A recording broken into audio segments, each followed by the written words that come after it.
Colleen Margaretha McCullough was born on June 1, 1937 in Wellington, New South Wales, Australia. A gifted child, she initially pursued careers in neuroscience and medicine, working in hospitals in Sydney and later as a researcher at Yale Medical School in the United States. While working at Yale, she began writing fiction. Her second novel, The Thornbirds, published in 1977, became a global phenomenon, turning her into a best-selling author. Over her career, she wrote across genres including historical fiction, romance, and crime.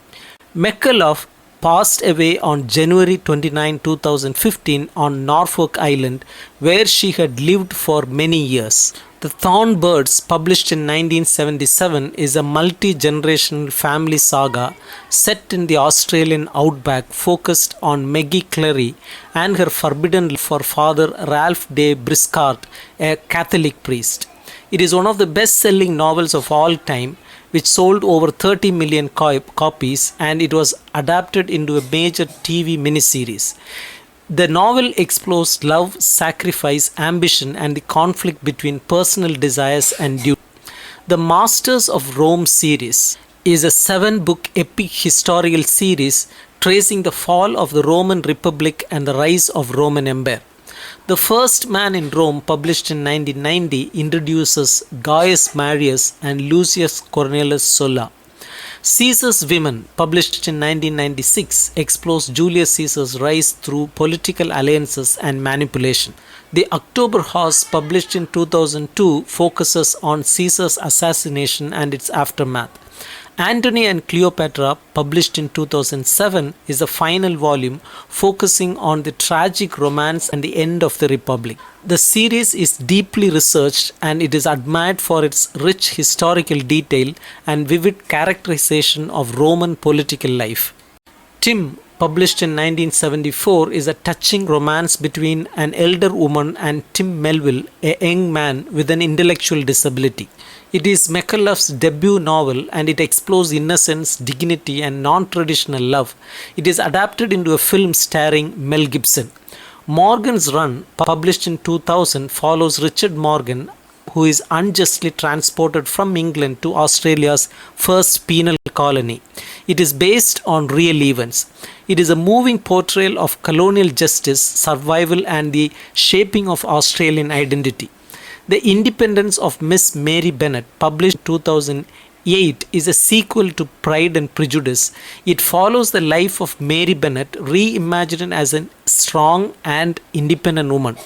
It is controversial among Austen fans, but praised for its bold reworking of a classic literary world. Carmine Delmonico crime series is set in 1960s America.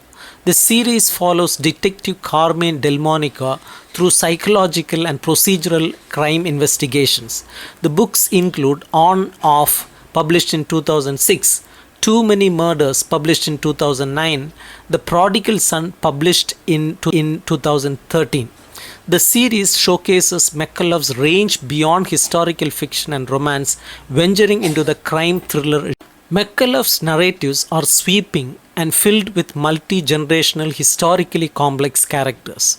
Especially in the Masters of Rome series, McCullough used extensive academic sources and creates a realistic portrayal of ancient Rome. Despite heavy historical detail, her prose remains clear and engaging for general readers. She creates very strong characters, particularly of women who defy norms, whether in love, politics, or society. She moved between romance, historical fiction, and crime, often mixing emotional depth with intellectual rigor. Let's see the important themes in novels. Most famously, in her novel The Thornbirds, she discusses religious duty and its conflicts with romantic passion. Ambition and power is explored in both Roman figures and ordinary people striving for dignity or dominance. Social injustice and class barriers is discussed in Tim and Morgan's Run, where she critiques prejudice and societal norms. Many of her works focus on the struggles and agency of women in patriarchal or restrictive societies. Her characters, even historical heroes like Caesar, are portrayed as flawed but raising questions about ethics and leadership. From colonial Australia to imperial Rome, her protagonists often endure great adversity, drawing on inner strength and intelligence.